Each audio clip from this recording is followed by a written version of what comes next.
Dans les dernières années, le milieu de la blockchain et des cryptos a énormément évolué. On est passé d'une technologie obscure que personne ne comprenait, qui était utilisée juste pour Bitcoin, à une innovation qui a le potentiel de bouleverser de nombreux secteurs et d'apporter une vraie valeur à plein de domaines, même si le bruit hyper désagréable autour de la spéculation peut nous laisser un petit peu penser le contraire. La DeFi, les smart contracts, les NFT, les Layer 1, les DAO, tous ces nouveaux termes amènent forcément avec eux leur lot de complexité et ça crée une panoplie de nouvelles demandes et forcément de nouveaux métiers qui n'existaient pas il y a de ça quelques années. On a maintenant des développeurs de smart contracts, des spécialistes de la sécurité blockchain, des consultants blockchain, des conseillers juridiques spécialisés dans la blockchain, et la liste est encore très très longue. La complexité et la vitesse d'évolution de ce milieu créent énormément de nouvelles opportunités, et pour ceux qui sont le plus motivés à apporter une vraie valeur à un secteur, je pense vraiment qu'il y a quelque chose à faire. Dans cette vidéo, on va faire un petit tour de vue des principaux métiers qui vont être de plus en plus demandés dans les années à venir autour du secteur de la blockchain et des cryptos. Mais avant de regarder les métiers, on peut logiquement se demander,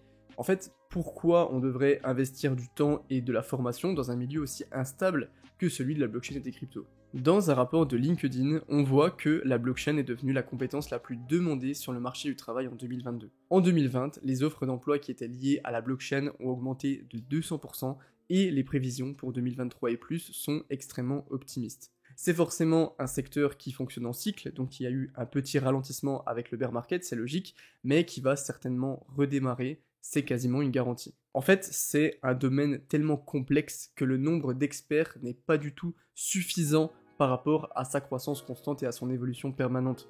Et il y a énormément d'entreprises qui galèrent à trouver des bons profils avec les compétences nécessaires. Et certaines entreprises, surtout dans le Web 2, ont tellement besoin de trouver des gens dans ce domaine qu'elles sont parfois prêtes à former elles-mêmes des personnes sur certaines compétences. Trouver un mec qui maîtrise parfaitement Solidity, Rust, le Python, qui comprend en plus les subtilités des smart contracts, des protocoles DeFi et des NFT dans leur approche technique mais aussi dans leurs utilisations potentielles dans certains secteurs, c'est vraiment comme chercher un joueur avec le coup droit de Nadal, le revers de Federer et le mental de Benoît Paire. Alors oui, c'est un milieu exigeant qui demande une veille constante et une capacité à s'adapter rapidement, mais en contrepartie, les récompenses sont à la hauteur de l'investissement. C'est dur, mais ça peut valoir le coup. Maintenant que je vous ai chauffé, qu'on a compris pourquoi ça pouvait être cool de se professionnaliser dans ce domaine, on va regarder les différents métiers qu'on peut exercer. J'ai référencé plus de 50 métiers en rapport avec la blockchain et les cryptos. Il s'affiche juste là maintenant, c'est cadeau. Bon, forcément, on va pas les faire un par un, et pour éviter que la vidéo dure 2 heures, j'ai pris tous ces métiers et je les ai classés en 5 catégories. On va essayer de regarder en quoi consiste chaque catégorie, quels sont les métiers les plus connus qui ressortent et en quoi ils consistent. C'est sûrement le secteur le plus demandé et le plus technique de la blockchain, tout ce qui tourne autour du développement et de l'ingénierie, donc globalement de la création de toute l'architecture technique d'un registre distribué. On le dit beaucoup dans ce milieu, code is law, le code fait la loi. Et si le code fait la loi, les mecs qui l'écrivent ont un pouvoir énorme sur tout l'écosystème. C'est pour ça qu'en soi, le développement blockchain fait rêver beaucoup de gens. C'est hyper recherché, c'est extrêmement bien payé, mais ce qu'on oublie aussi de dire, c'est que c'est très très dur. Ça demande déjà des connaissances sur le développement classique, puis une maîtrise des langages blockchain comme le Solidity ou le Rust. Ça prend des années pour se former, mais vous êtes quasiment sûr d'avoir des demandes une fois que vous êtes qualifié. À l'intérieur de cette sous-catégorie, on a plein de métiers différents. Le développeur blockchain, c'est vraiment les maçons de l'écosystème blockchain. Leur rôle, c'est de construire et d'optimiser les protocoles blockchain, de développer des smart contracts ou de créer des DApps. Leur travail, il est absolument crucial parce que toute la structure de la blockchain va reposer là-dessus. Et pour faire ce métier, il vous faut une grosse connaissance des langages de programmation, genre Solidity, Rust, etc. et une connaissance poussée de la notion de registre distribué et de son fonctionnement. L'architecte blockchain, c'est celui qui va faire le lien entre les devs blockchain pour qui on comprend rien quand ils parlent et les commerciaux et les entreprises qui ont une vision du projet. C'est vraiment la passerelle entre les deux, et leurs buts vont être d'analyser les possibilités, les cas d'usage, et de regarder comment les mettre en action dans les faits. Il faut donc un gros bagage technique, commercial, et avoir une vue très large de son projet. On a aussi l'ingénieur de protocole blockchain, qui travaille directement sur les protocoles sous-jacents, tout ce qui est algorithme de consensus, etc. C'est un peu les ingénieurs de l'ombre. Les développeurs de smart contracts, parce que avec l'émergence de la DeFi et des NFT, les mecs qui sont capables de créer et de déployer des smart contracts sur un protocole sont de plus en plus demandés. Ou encore l'ingénieur en sécurité blockchain. Je vous apprends rien, la sécurité c'est un enjeu majeur de cet écosystème et les profils spécialistes de la cybersécurité blockchain sont des pépites dans énormément d'entreprises. Et je pense que si moi personnellement je devais me lancer dans un métier de l'ingénierie, j'irais sûrement dans la sécurité. Ce domaine est clairement ultra important pour le monde de la blockchain, il est en pleine croissance, donc si vous pensez avoir les capacités et les ressources nécessaires, allez-y, foncez. Mais attention, c'est plus dur que beaucoup le croient et j'ai vu énormément de personnes s'y casser les dents. Mais en soi, il y a de plus en plus d'outils qui sont en train d'être développés pour rendre le développement blockchain le plus accessible possible. Et maintenant, il est possible de déployer un smart contract sans devoir écrire une simple ligne de code. Et c'est le cas du partenaire de cette vidéo, Starton. Starton, c'est un projet français d'API créé par des anciens élèves de l'école 42 qui facilite énormément l'accès à la blockchain pour les entreprises et les développeurs grâce à tout plein d'outils qu'ils ont développés. L'objectif est assez simple, permettre à tout le monde, même ceux qui ne sont pas développeurs, de déployer un smart contract ou de pouvoir être notifié s'il y a des mouvements sur une adresse ou sur un smart contract. C'est pour ça qu'ils ont créé une API qui permet de standardiser et d'uniformiser au maximum le déploiement et l'interaction des smart contracts. Si vous déployez un smart contract avec Starton, ils pourront eux-mêmes s'occuper des problèmes de nonce, de la gestion des clés, de la surveillance de l'activité, etc. Et c'est exactement mon cas par exemple. J'aimerais beaucoup apprendre à coder et à déployer des smart contracts, mais j'ai clairement pas le temps d'investir autant d'heures dans l'apprentissage. Et c'est pour ça que, à titre perso, je pense que je vais utiliser Starton. Ils proposent une grande collection de smart contracts audités qui sont déjà créés, que vous avez juste à prendre dans leur bibliothèque. Vous pouvez aussi importer des smart contracts externes et les déployer sur le réseau que vous voulez, puis ensuite le gérer comme vous le souhaitez une fois qu'il a été lancé. Et tout ça sans avoir à écrire la moindre ligne de code. Et ça c'est cool. Ils ont aussi plein d'outils une fois que votre projet est lancé, comme un service de stockage de vos dossiers sur leur nœud IPFS, un relayeur qui est un outil qui permet de gérer facilement un grand volume de transactions et de les faire interagir avec vos smart contracts. Et c'est vraiment ce genre de projet qui permet d'élargir cette catégorie de métiers à des profils différents et de contribuer à la compréhension globale de ce monde extrêmement opaque qu'est le milieu du développement. Donc si ça vous intéresse les gars, je vous ai mis tous les liens en description, allez faire un petit tour, essayez, tâtonnez, et dites-moi dans les commentaires si ça vous intéresserait une vidéo où je déploie moi-même un smart contract via Starton pour que vous puissiez voir dans les détails comment ça marche. On passe à la deuxième catégorie. La deuxième catégorie, c'est tout ce qui tourne autour de la consultation, la stratégie et la gestion d'un projet blockchain. Ce qui est très intéressant avec cet écosystème, c'est qu'on a besoin de profils extrêmement techniques, mais aussi de profils beaucoup plus axés autour du côté commercial. C'est eux qui vont aider les entreprises à comprendre et à adopter l'utilisation de la blockchain dans leurs activités. Un métier qui revient beaucoup et qui est de plus en plus demandé, c'est le consultant blockchain. Le consultant blockchain, il est normalement spécialisé dans la compréhension des registres distribués et son application dans différents secteurs. Ils vont aller donner des conseils sur l'adoption, sur la mise en place ou l'implémentation d'un business dans cette industrie, la stratégie, le branding, la compliance, etc. Et ils sont là pour aider leurs clients dans l'ensemble du processus, du stade d'idée à l'implémentation, à la structuration, etc. Un peu au-dessus, on a aussi le chef de projet blockchain. C'est celui qui supervise tout le développement et la mise en place d'un projet blockchain. Il va gérer les équipes, les ressources, les budgets, etc. Et je trouve qu'il y a vraiment de la place dans cette catégorie, et je vais vous expliquer pourquoi. Vous allez sur LinkedIn et vous tapez consultant blockchain. Vous allez voir qu'il y a des centaines de mecs qui s'autoproclament consultants parce qu'ils ont fait une formation ou qu'ils ont regardé 2 vidéos. Et donc, ça fait que le niveau moyen dans cette niche, il est assez bas, et que si vous arrivez à vous faire une expertise dans la compréhension de la blockchain, dans votre capacité à expliquer les termes techniques, à expliquer la valeur ajoutée de l'implémentation dans un business, à guider votre client, vous pourrez très vite vous faire un nom et avoir des projets de plus en plus importants. Mais encore une fois, cette mise en place d'expertise, elle prend énormément de temps et d'énergie. Il faut vraiment en être conscient. La troisième catégorie, c'est clairement pas la plus attirante, mais c'est certainement l'une des plus utiles. L'utilité de la blockchain devient de plus en plus évidente aux yeux d'énormément d'entreprises. Mais la jeunesse de la technologie fait qu'il y a actuellement un gros flou dans les connaissances autour de la régulation et de ce qui est légal et de ce qui ne l'est pas. C'est pour ça qu'un expert dans ce domaine peut avoir une énorme valeur ajoutée. L'un des métiers de ce domaine les plus connus, c'est l'avocat spécialisé dans la blockchain.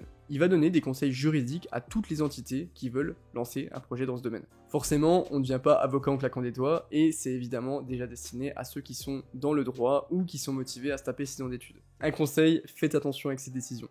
croyez-moi. On a aussi ceux qui sont de l'autre côté, les officiers de conformité blockchain. Eux, ils font bien gaffe à ce que les entreprises blockchain respectent les réglementations et les lois qui sont applicables. Et si on revient dans le consulting, on peut très bien se spécialiser dans le conseil juridique blockchain, par exemple. On est sur quelque chose de moins formel que l'avocat, avec forcément une marge de manœuvre qui est plus faible, mais je pense que c'est un secteur qui risque d'être extrêmement demandé dans le futur, avec toutes les régulations qui arrivent. Dans cette catégorie, il faut forcément comprendre les réglementations et leurs évolutions dans les différents pays, et être très très pointu sur ce qui se fait dans les différents secteurs, ce qui n'est pas toujours évident quand on voit le flou juridique qu'il peut y avoir pour certains domaines. Toujours est-il que c'est une catégorie très utile, pas très attirante, parce que c'est du droit, etc., mais croyez-moi qu'il y aura de la demande. Dans un écosystème aussi communautaire que celui de la blockchain, tout ce qui est marketing, image, relations publiques, communication, etc., est hyper important. En gros, cette catégorie-là, c'est les mecs qui sont là pour travailler sur l'image d'un projet, de sa création à l'entretien de sa réputation. Ça passe par la gestion du marketing, des ventes, de la communication sur les réseaux, de la capacité à aller attirer des clients, etc. Après, il faut faire attention avec ça. J'ai l'impression qu'en ce moment, il y a autant d'agences marketing que de projets, et c'est en grande partie parce que c'est simple de faire du mauvais marketing dans ce milieu. Tu prends des projets pas ouf, tu chopes un budget, tu essaies d'étaler un petit peu partout pour prendre de la visu, et tu reviens en donnant quelques chiffres à tes clients qui sont contents parce que, bah oui, ça a donné de la visibilité, mais le projet est maintenant associé à des influx un petit peu véreux, une com catastrophique, et ça a plus terni son image qu'autre chose. Le bon marketing, c'est rare et c'est extrêmement compliqué. Je vous dis ça parce que c'est un peu le secteur qui brille dans la liste des métiers, mais c'est loin d'être aussi simple que ce qu'on s'imagine. Et on n'a même pas parlé de la concurrence, où vous allez être confronté à des mecs déjà très bien implantés dans l'écosystème qui vont rafler tous les gros deals. Et donc c'est compliqué si les mecs déjà implantés raflent les gros deals, mais que vous devez vous faire connaître en prenant quand même des deals de qualité, c'est chaud. Vraiment. Comme exemple de métier, vous pouvez par exemple gérer le marketing d'un projet, sa com sur Twitter ou sur YouTube, mettre en place des stratégies pour construire l'image du projet et qu'elles soient en accord avec les valeurs de l'entreprise. Mais forcément, il vous faut une bonne compréhension de la blockchain et de l'écosystème, ce que beaucoup n'ont pas actuellement dans ce secteur. Si vous avez l'âme du marketing et de la communication, lancez-vous, mais faites attention, c'est sûrement la catégorie la plus bouchée de la vidéo.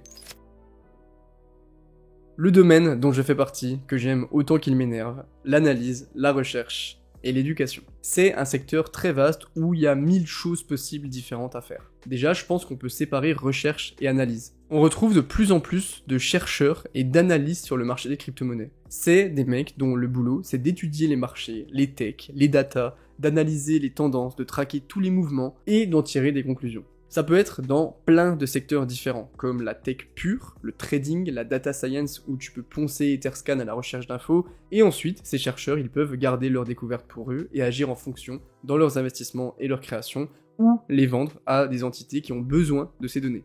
Ils sont hyper importants pour anticiper les évolutions, pour essayer de trouver les bonnes opportunités et les gros risques, et pour aider les gens comme vous et comme moi à prendre des décisions. Et de l'autre côté, même si ça peut être lié au travail de recherche, on a tout ce qui tourne autour de l'éducation, la vulgarisation, etc. Quand on a une nouvelle tech aussi difficile à appréhender que celle-ci, c'est important d'avoir des gens qui passent du temps pour essayer de rendre ça accessible sans devoir se casser la tête pendant des heures. Il y a ceux qui sont très techniques, comme Sam de JDC, ceux qui sont plus axés trading, comme Xavier Fesneau, ceux qui traitent les gros sujets macro et les projets comme Asher, ou les médias d'actu, style crypto, journal du coin, Coin Academy, etc.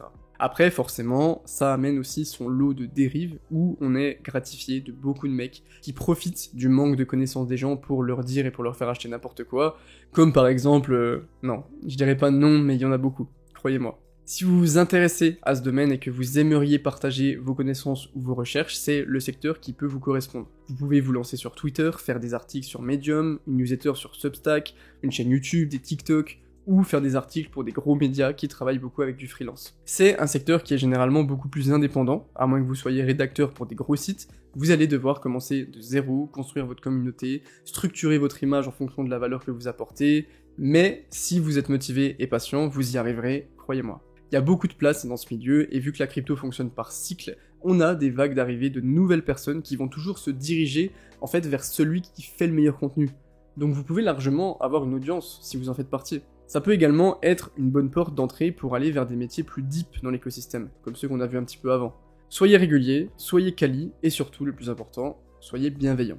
Je pense que ces 5 catégories, c'est les 5 secteurs dans lesquels il y a actuellement des besoins dans cet écosystème. En fait, pour ceux qui veulent un petit peu se professionnaliser dans ce domaine, je pense qu'il faut essayer de faire une association entre ce que vous aimez, là où vous êtes bon, et ce qui vous plaît, et en même temps là où il y a de la demande. Et en fait, on est dans un milieu où on a la chance d'avoir un champ d'action qui est hyper large. On peut autant aller dans le juridique que dans le marketing, que dans la compliance, que dans la recherche, que dans la vulgarisation, alors qu'on est dans le même secteur, celui de la blockchain et des cryptos. C'est pour ça que je trouve actuellement qu'il y a vraiment de la place dans ces milieux, et que si vous voulez vous préparer pour le prochain cycle, pour les moments où il y aura le plus de demandes, je pense que c'est maintenant qu'il faut s'y mettre, quand il y a un petit peu moins de bruit, quand il y a un petit peu moins de choses à faire, quand c'est plus calme. Et c'est comme ça que vous serez prêt et que vous aurez une grosse longueur d'avance sur les mecs qui commenceront au début du prochain cycle et qui forcément essayeront de surfer un petit peu sur la vague alors que vous y étiez préparé un peu avant. N'hésitez pas, si vous avez des questions, vous pouvez m'envoyer un message sur Discord ou mettre dans les commentaires, je vais essayer de répondre à tout le monde. Allez faire un petit tour sur Starton, croyez-moi, vous n'allez pas le regretter. C'était Iril, prenez soin de vous et à la prochaine. Ciao.